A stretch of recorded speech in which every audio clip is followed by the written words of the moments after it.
नमस्कार। आज आप सब 12 मासी गणेश चौथ व्रत कथा में से दूसरी कथा वैशाख गणेश चौथ व्रत कथा सुनने जा रहे हैं।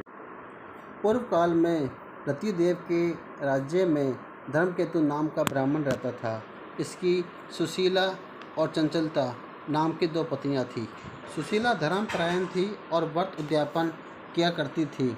चंचलता कभी कोई ना व्रत करती थी और श्रृंगार आदि करके शरीर को सुंदर रखती थी। सुशीला के सुंदर कन्या और चंचलता के पुत्र पैदा हुआ।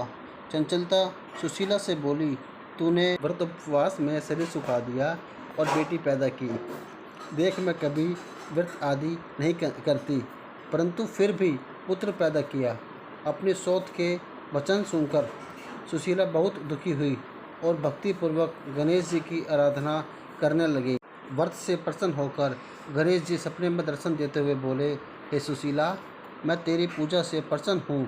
तेरी कन्या के मुँह से सदा मोती मूंगे गिरा करेंगे और सुंदर विद्वान पुत्र तुझे प्राप्त होगा। कन्या के मुँह से मोती मूंगे निकलने लगे और पुत्र भी प्राप्त हो गया।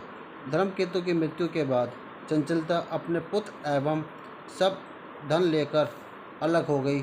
सुशीला अपने पुत्र और कन्या का पालन करने लगी और कुछ ही समय में धनवान हो गई। उसकी संपत्ति को देखकर चंचलता जलने लगी और सुशीला कन्या को कुएं में डाल दिया, परंतु गणेश जी की कृपा से कन्या का बाल भी बाका नहीं हुआ। कन्या को घर आया देखकर चंचलता सुशीला के पैरों में गिर पड़ी और बोली, बहन, मुझे तुम क्षमा करो, तुम दयालु हो। तुमने दोनों कुलों को तार दिया। जिसकी गणेश रक्षा करते हैं, मनुष्य उसका कुछ भी नहीं बिगाड़ सकता। धन्यवाद। अगर आपको ये कथा अच्छी लगी हो तो लाइक, सब्सक्राइब एंड शेयर करना ना भूलें। धन्यवाद।